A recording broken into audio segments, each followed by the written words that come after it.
Eh, dalam hal ini, ya, itu ada beberapa syarat, gitu ya, yang dikatakan dengan risetnya adalah berbasis ilmiah, ya, atau punya kriteria ilmiah. Ya, yang pertama adalah faktual, gitu ya. Ya, faktual berdasarkan pada kondisi yang ada, ya. Yang kedua itu adalah objektif, ya, artinya sesuai dengan keadaan yang sebenarnya, ya. Kemudian analitik, yaitu adanya generalisasi, gitu ya, atau juga kesimpulan, ya, dari hasil analisa. Ya, kemudian juga deduktif hipotetik, ya, artinya dari yang bersifat umum lalu dihipotesakan. Nah, jadi kalau suatu riset itu uh, muncul yang namanya hipotesa, ya, maka itu dikatakan dengan memenuhi kriteria ilmiah, ya. Kemudian juga induktif generalisasi, ya, induktif generalisasi di sini ada yang mau digeneralisasikan, ya, atau ada yang mau disimpulkan secara umum dari hal yang bersifat khusus ke umum, gitu ya. Nah, jadi inilah punya 5 syarat, ya, yang dikatakan dengan kriteria penelitian ilmiah, ya. Nah, inilah, ya. Jadi inilah pengertiannya, segala kegiatan yang dilakukan untuk menemukan kebenaran, ya, harus didukung, ya, oleh dengan fakta, ya, itu namanya faktual, ya. Kriteria, ya, ini sini adalah objektif, segala fenomena yang ditangkap, ya, oleh indrawi harus diamati, ya, atau dianalisa secara objektif, dikemukakan secara jujur apa adanya, ya. Lalu analitik, setiap faktor yang terlibat dalam masalah yang sedang diamati harus disoroti, ya, secara umum, ya, sehingga faktor ini jelas makna, fungsi, dan peranannya, ya.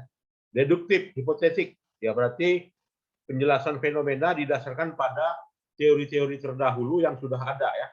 Nah, jadi syarat dari penelitian, apalagi yang dikatakan dengan riset kuantitatif, gitu ya. Jadi riset kuantitatif di situ itu ada teori, gitu ya. Jadi ada teori dasarnya. Jadi kalau kalian mau menyusun skripsi, gitu ya, itu kan rata-rata kuantitatif, ya. Maka jika rata-rata kuantitatif, maka harus punya teorinya, ya. Dan induktif generalisasi berarti kebenaran hasil pemikiran deduktif yang sifatnya rasional, ya, dengan data empiris, apakah sesuai atau tidak, ya. Itu kriterianya. Nah, inilah cara kita berpikir deduktif, ya. Jadi kalau kita cara berpikir deduktif itu dari umum dulu, gitu ya. Jadi dari umum dulu artinya ada prinsip umum, gitu ya, atau segala yang dipandang benar, ya, pada semua peristiwa dalam satu kelas berlaku pula sebagai yang benar, ya, pada semua peristiwa yang terjadi pada hal khusus, ya. Asal yang khusus itu benar-benar bagian dari yang umum, gitu ya. Nah, ini dikatakan dia bersifat deduktif, ya, deduktif dari umum ke khusus. Kalau dia induktif kebalikannya, ya, dari bersifat khusus ke umum, ya. Nah, jadi pendekatan deduktif inilah yang disebut dengan penalaran dengan cara silogisme, gitu ya. Dengan cara silogisme, dan dalam penelitian apa ini, ya, deduktif ini, itu kita memunculkan apa yang dikatakan dengan premis mayor, ya, premis minor, dan juga kesimpulan, ya. Jadi premis mayor itu deduktif tadi, gitu ya, hal yang bersifat umum apa, misalnya. Lalu premis minor, hal yang bersifat khusus apa. Lalu kesimpulan. Nah, itu dikatakan dengan premis mayor dan premis minor, ya. Nah, jadi di situ semua hasil pemikiran logis, ya, ditentukan dari keterampilan menyusun premis, konsepsi, dan judgment, ya. Dan rawan kesalahan, ya. Jadi di sini rawan kesalahan pengertiannya berupa adanya kesalahan isi dan juga kesalahan formal, ya. Nah, jadi dalam riset, dalam penelitian ilmiah, gitu ya, kita harus menyusun, ya, atau juga menentukan mana itu populasi. Nah, jadi populasi itu adalah sejumlah besar sampel yang diamati yang punya sifat B, sehingga semua A termasuk yang tidak diamati juga mempunyai sifat B, ya. Jadi di situ bagaimana kita mau mengambil sebuah A tapi dari suatu populasi, ya, yang berasal dari B. Nah, itu ya merupakan sampel yang diambil di dalam sebuah populasi. Lalu ditentukan oleh besar kecilnya sampel, ya, kemudian representatif sampel dan juga homogenitas sampel. Ya, jadi ditentukan oleh besar kecilnya sampel. Nah, jadi semakin besar sampel gimana? Ya, semakin yakin gitu ya akan gambaran dari suatu populasi, ya. Atau representatif, ya. Kalau dia sampelnya berstrata, ya bagaimana? Ya, maka kalau dia sampelnya berstrata atau berkelompok, ya maka setiap kelompok itu harus mewakili. Maka dikatakan dengan sampel yang representatif, ya. Dan juga homogen. Jadi semakin homogen satu sampel, ya berarti dia bisa menggambarkan suatu populasi, ya.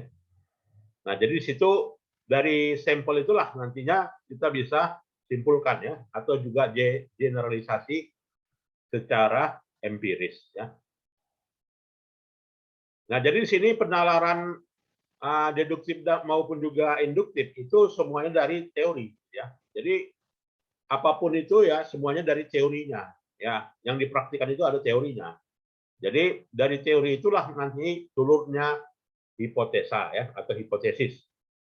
Lalu dari hipotesis itulah nantinya diuji, ya, atau juga diamati, atau juga diobservasi, atau juga di survei, gitu ya, sehingga nantinya akan ada pengujian hipotesis. Oke, ya. Dari pengujian hipotesis itu ada dari observasi data atau juga fakta, lalu ada nantinya penalaran. Nah, dinalarkan secara induktif dan juga disimpulkan secara umum atau disebut dengan generalisasi empiris, ya. Ya, lalu di sini ada apa, gitu ya? Observasi fakta dari teori lalu juga diuji, gitu ya. Diuji dengan seperangkat hipotesa, ya.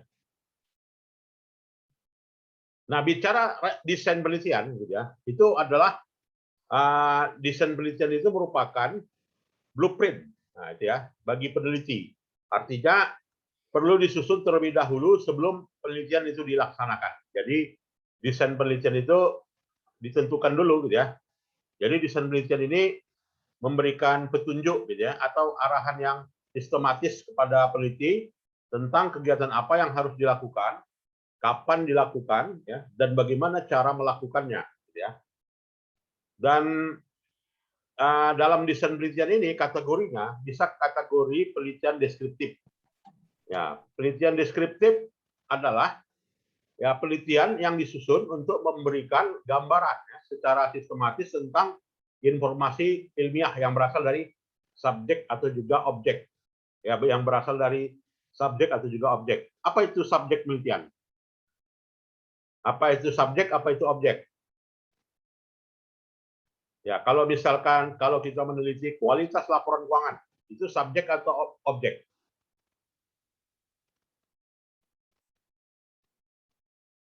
Kualitas laporan keuangan. Yang mana subjek dan mana objek?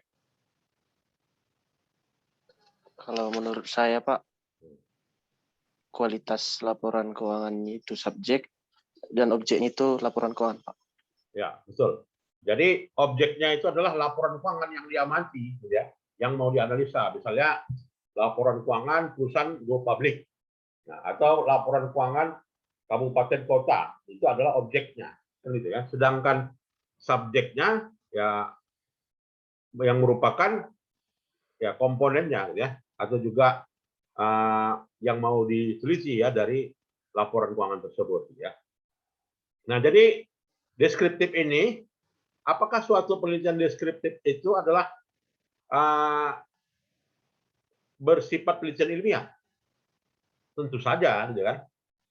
Nah, tentu saja, gitu ya. Jadi penelitian deskriptif di sini ada membuat rumusan masalah. Nah, itu satu. Jadi kalau kita membuat rumusan masalah, misalkan kualitas laporan keuangan tadi, bagaimana caranya kita membuat rumusan masalahnya?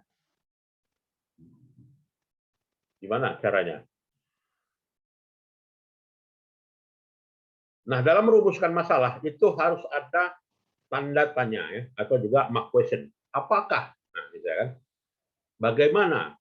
Misalnya kan faktor-faktor apakah yang menentukan kualitas laporan keuangan? Nah, itu rumusan.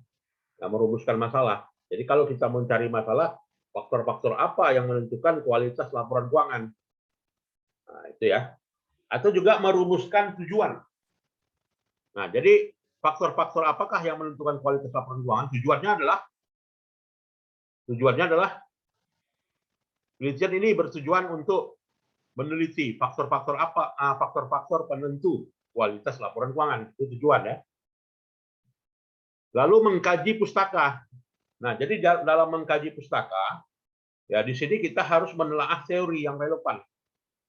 Ya, menurut teori agensi, ya, teori birokrasi, misalnya kan, teori signal, teori apa lagi?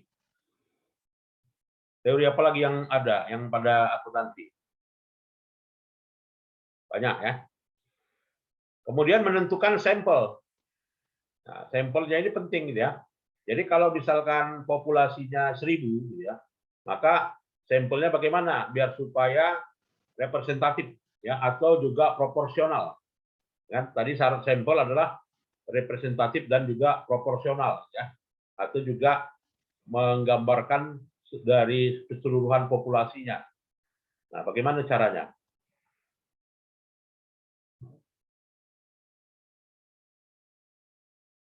Ya, menentukan sampel ya dengan metode penarikan sampel. Nah, jadi bicara metode penarikan sampel itu ada metode metode apa namanya? Metode apa namanya ya? Metode berdasarkan pada yang purposif dan yang bukan purposif, apa namanya itu ya? Saya lupa kok jadinya. Metode probability ya, metode probability dan metode non probability. Nah, di situ dalam menentukan metode probability dan juga non probability-nya ya. Ya, itu ada metodenya. Kalau dia metode probability misalnya simple random sampling, proportional random sampling, snowball sampling. Tapi kalau yang non probability ya seperti misalnya purposive sampling.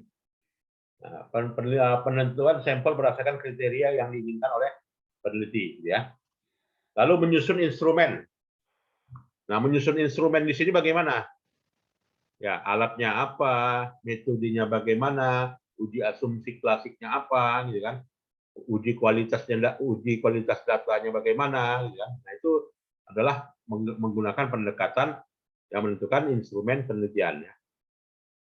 Mengumpulkan data, menganalisa data, menarik kesimpulan. Jadi dalam mengumpulkan data bagaimana cara mengumpulkannya? Peneliti menggunakan kuesioner. Peneliti karena dia menguji kualitas laporan keuangan, peneliti melakukan apa misalnya ya, menentukan bobot atau juga indikator penyusunan dari laporan keuangan, terutama dari catatan atas laporan keuangan ya, sebagai sejauh mana tingkat pengungkapannya. Nah, itu caranya peneliti mengumpulkan data ya, menganalisa data, menarik kesimpulan ya. Nah itu. Nah desain penelitian yang kedua ya, tadi penelitiannya adalah penelitian deskriptif ya, kemudian penelitian kausalitas. Nah penelitian yang kausalitas ini bagaimana? Nah penelitian kausalitas itu adalah penelitian yang susun kemungkinan adanya hubungan sebab akibat antar variabel X1 dengan X2 gitu kan. Itu adalah sebabnya, karena X1 naik maka X2-nya naik, X1-nya naik X2-nya turun misalnya. Itu hubungan antara sebab akibat, namanya penelitian kausalitas ya. Nah, dalam penelitian kausalitas langkahnya bagaimana? Hampir sama tadi ya dengan penelitian deskriptif. Cuman bedanya apa?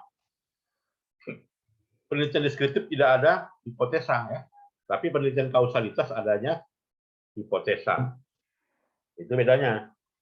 Nah, jadi rumusan masalah ada ya, sama dengan deskriptif. Tujuan ada ya, teori ada. Rumusan hipotesa yang nggak ada di deskriptif ya, tapi di kausalitas ada. Kenapa adanya hipotesa? Ya karena kita mau menguji hubungan antar variabel. Kan? Variabel itu turun dari mana? Dari teori, ya kan? Lalu diuji. Nah, itu. Menentukan ukuran sampel, mengklasifikasi dan mendefinisikan variabel. Nah itu ya. Menyusun instrumen penelitian sekaligus melakukan uji validitas dan validitas. Nah uji deskriptif tadi nggak ada ya kan? Dia hanya menentukan sampel, menyusun instrumen, mengumpulkan data, menganalisa data, menarik kesimpulan. Jadi nggak ada uji kualitas data. Ya. Nah kalau di kausalitas ada ya. Nah ini. Jadi menyusun instrumen, menentukan metode, melakukan pengujian, menarik kesimpulan. Ada yang mau bertanya? Silakan. Silakan.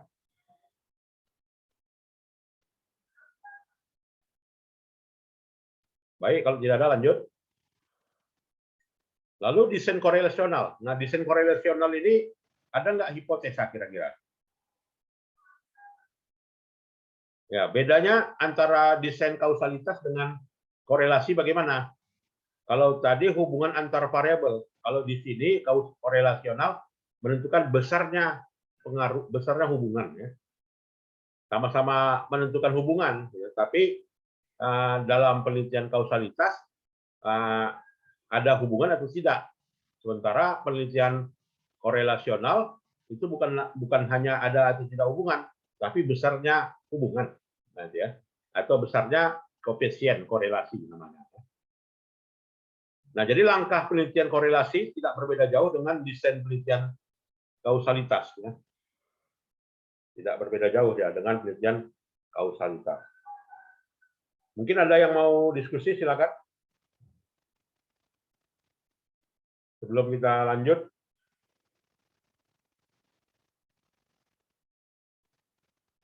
Oke, kalau tidak ada.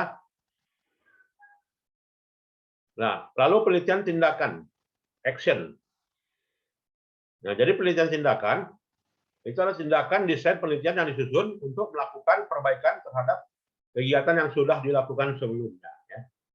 Jadi penelitian tindakan pada umumnya mengevaluasi pendekatan atau metode yang sudah diterapkan, kemudian berupaya mengembangkan menjadi pendekatan atau metode yang lebih baik. Ya, jadi desain penelitian tindakan di sini disusun untuk melakukan perbaikan terhadap kegiatan yang sudah dilakukan sebelumnya. Apakah kegiatan yang sudah dilakukan sebelumnya ada perbaikan atau tidak? Ya. Jadi penelitian tindakan pada umumnya mengevaluasi pendekatan atau metode yang sudah diterapkan. Kemudian berupaya mengembangkan menjadi pendekatan atau metode yang lebih baik. Nah, langkahnya ada 7 ya dalam penelitian tindakan ini. Nah, tetap ada hipotesa. Nah, jadi hipotesa tetap muncul. Jadi yang nggak ada hipotesa di mana? Ya di penelitian deskriptif tadi ya. Nah, deskriptif itu tidak ada hipotesa. Nah, itu ya. Silakan ada yang mau berdiskusi sebelum kita lebih jauh.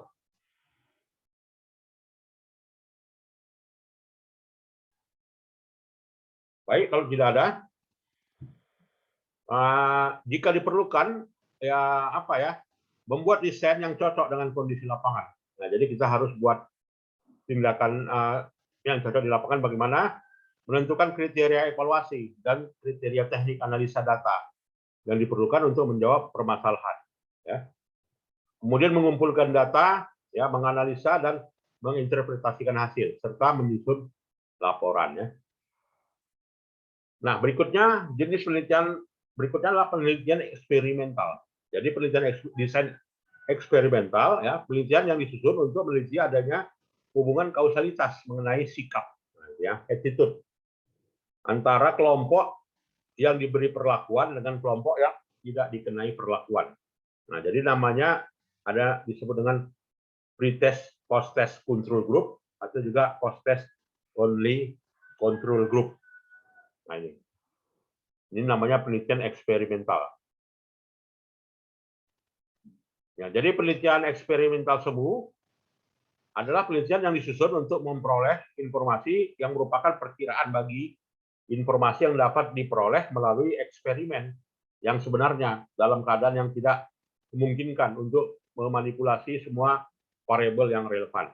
Ya, jadi bentuknya itu jenisnya ada one shot case study, ada one group pretest post-test, ada static group comparison, ya, ada static group comparison pretest post-test, ya. Dan ada juga penelitian grounded.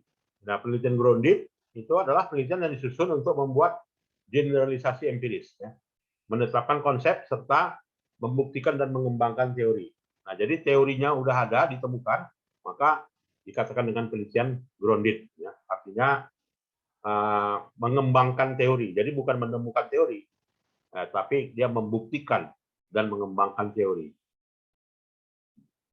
Nah, langkahnya bagaimana? Ya, langkahnya tetap ada dalam hal ini menentukan masalah, satu, melakukan observasi, ya, kemudian melakukan interpretasi fakta, dan membuat deskripsi tentang fenomena yang diamati, merumuskan generalisasi bersifat teoritis dengan menyusun proposisi, konsep, dan teori, dan menyusun laporan. Nah, yang menjadi pertanyaan, kalau penelitian skripsi itu yang dilakukan mahasiswa, banyaknya jenis penelitian yang mana dari berbagai jenis penelitian ini? Silakan. Ya, penelitian yang mana yang dilakukan oleh banyak sekarang oleh mahasiswa?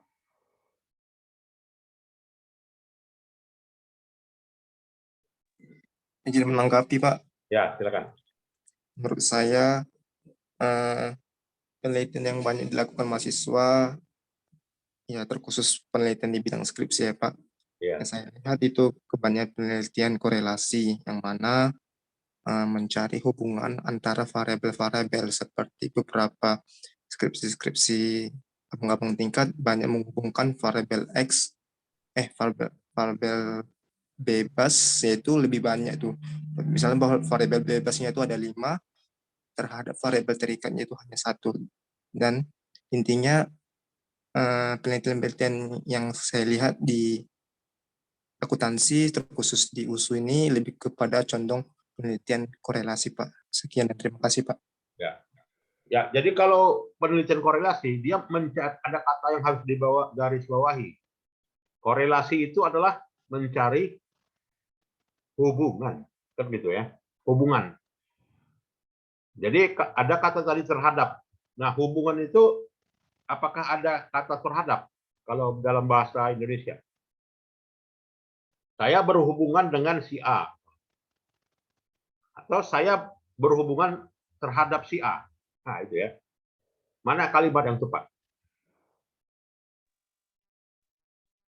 Nah, jadi nggak ada kata terhadap ya. Jadi kalau dia kata terhadap berarti itu bukan korelasi. Ya, kalau korelasi itu kan hubungannya timbal balik.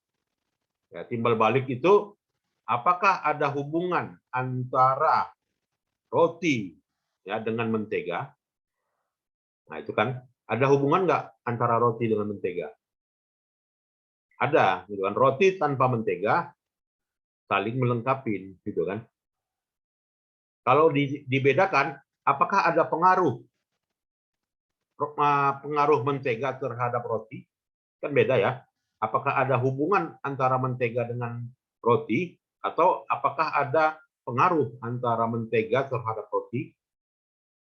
Nah, itu kan suatu hal yang berbeda, gitu kan. Jadi kalau dia katanya kausalitas itu mencari hubungan, apakah terdapat hubungan, ya.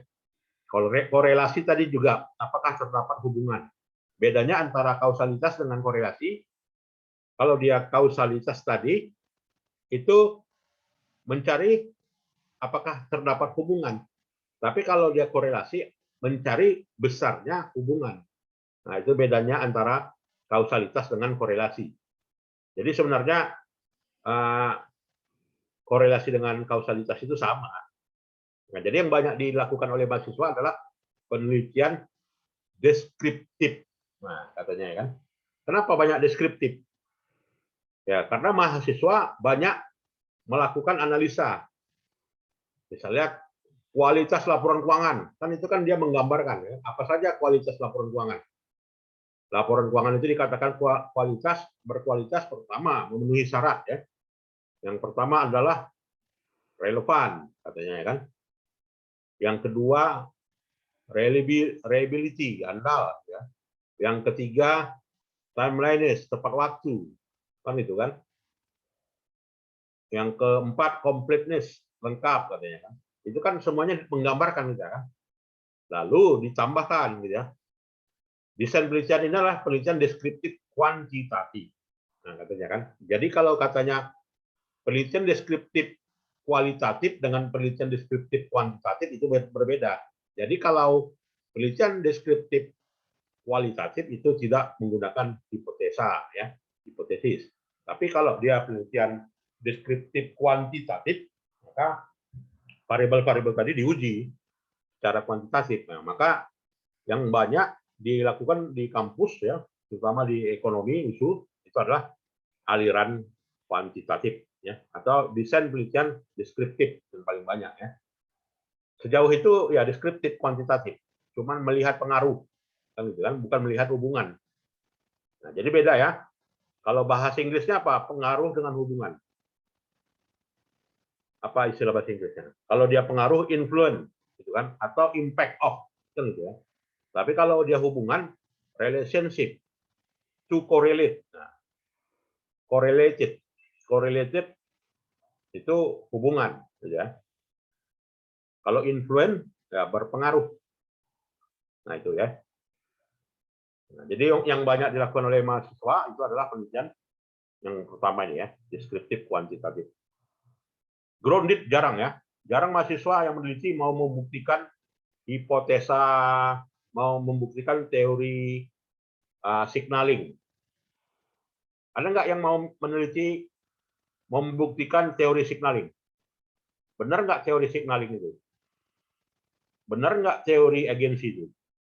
Jarang-jarang mahasiswa mau gitu kan. Dia hanya banyak menggunakan variabel lalu diuji. Ya itu adalah penelitian deskriptif kuantitatif. Jadi kalau di sisi grounded ini ya sudah kelasnya S3 ya. Jadi dia membuktikan teori. Oke.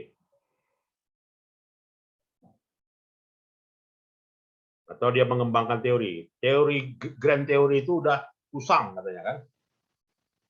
Ya, grand teori, agency teori itu sudah usang, tidak relevan lagi dengan kondisi terkini. Buktinya ini. Nah, itu adalah penelitian grounded.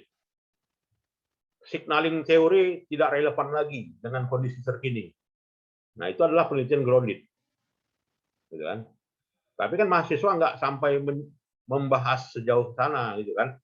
Dia teori itu terbukti atau tidak kan gitu kan. Dia hanya melihat uji pengaruh. Ya berarti kausal deskriptif ya, deskriptif kuantitatif. Nah, silakan kalau ada lagi yang mau bertanya.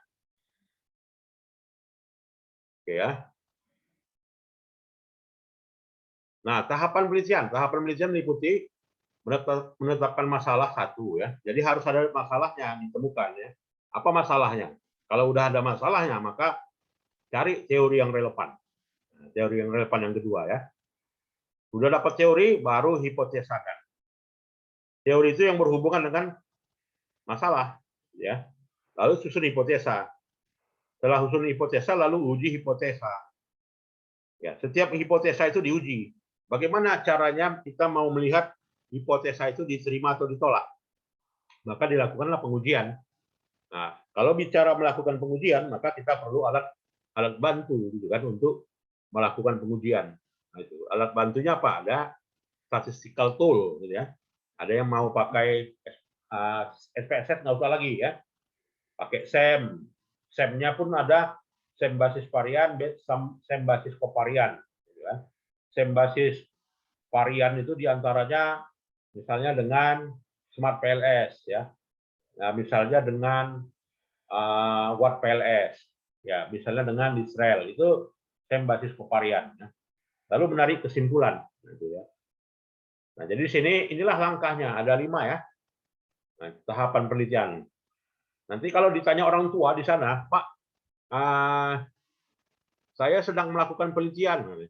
Nah, kalau orang tuanya tahu tahapan penelitian, dia akan tanya, udah sejauh mana penelitiannya? Saya sudah merumuskan teori. Berarti kamu masih langkah yang kedua, katanya kan? Tahu orang tua. Oh, saya udah pakai aplikasi statistik. Berarti sudah uji hipotesa. Uji hipotesis. Nah, jadi di sini kita ya kajian teori ini membuat teori yang relevan serta penelitian terdahulu ya diresumekan ya. Lalu merumuskan hipotesa ya. Ya lalu dalam uji hipotesa menentukan variabelnya, sumber datanya ya, dari mana sumber datanya, instrumennya, ya populasi dan samplingnya, pengumpulan datanya, analisa datanya, ya, lalu menyimpulkan dan memberikan rekomendasi ya. Nah, ada yang mau bertanya silakan. Izin bertanya, Pak. Ya, silakan. Dalam tahap uji hipotesis itu, apakah cukup satu tools aplikasi statistik saja dalam meneliti atau bisa lebih dari satu, Pak? Nah, kalau mengenai aplikasi, misalnya apa ya? Misalnya mahasiswa sudah menentukan dengan apa, misalnya dia pakai data primer, ya, data primer. Nah, tetapi apa gitu ya? Tetapi ada melakukan uji validitas. Nah, kalau di dalam alat statistik, gitu kan, namanya menggunakan alat statistik misalnya EViews, gitu kan. Nah, EViews itu adalah aplikasi statistik yang digunakan untuk menguji data sekunder, kan gitu kan. Nah, tetapi ada juga mahasiswa yang mau menggunakan data primer. Nah, dia gunakan dua alat, misalnya untuk uji validitas dan realitasnya dia gunakan SPSS, gitu kan. Tapi untuk uji pengaruhnya dia gunakan EViews. Boleh nggak? Boleh-boleh aja. Gitu kan. Nah, boleh. Oke, gitu ya. Nah, tapi idealnya, Baik, Pak. Terima kasih. ya, idealnya satu aja ya. Kalau untuk data sekunder, ya pakailah EViews, misalnya ya. Atau pakai Stata. Jadi jangan lagi nanti menyusun skripsi pakai SPSS ya. Saya nggak mau dengar lagi mahasiswa pakai SPSS. Pakailah Stata, gitu kan, statistik R. Udah canggih-canggih sekarang, R Studio, gitu kan. Kenapa nggak pakai itu, gitu kan? Pakai SAS. Belum ada saya lihat mahasiswa. Saya mengajak mahasiswa supaya mengelaborasi ya, jangan samalah. Kenapa ya? Itu kan mahasiswa menggunakan skripsinya kan pasti lihat skripsi orang kan. Nah, kalau lihat skripsi orang itu rentan sekali. Ya, maka gunakanlah data-data yang apa ya, alat-alat statistik yang baru. Nah, jadi yang baru ditemukan banyak itu ya. Nah, di pertemuan kita di statistika penelitian udah saya kenalkan itu kan beberapa alat-alat statistik yang ada gitu kan. Banyak. Nah, jadi jangan lagi gunakan SPSS lah. Ya, Bang, kalau untuk data sekunder ya gunakan Stata gitu kan, R ya, R Studio. Nah, coba pakai itu deh. Nah, itulah. Dan nantinya saya ada memberikan apa ya, latih apa ya untuk penulisan ya, tahapan membuktikan hipotesa ini sejauh mana gitu kan. Ya, sejauh mana nanti saya ada berikan data ya yang harus di-download oleh mahasiswa ya. Baik, ada lagi yang mau bertanya? Silakan. Silakan. Oke, kalau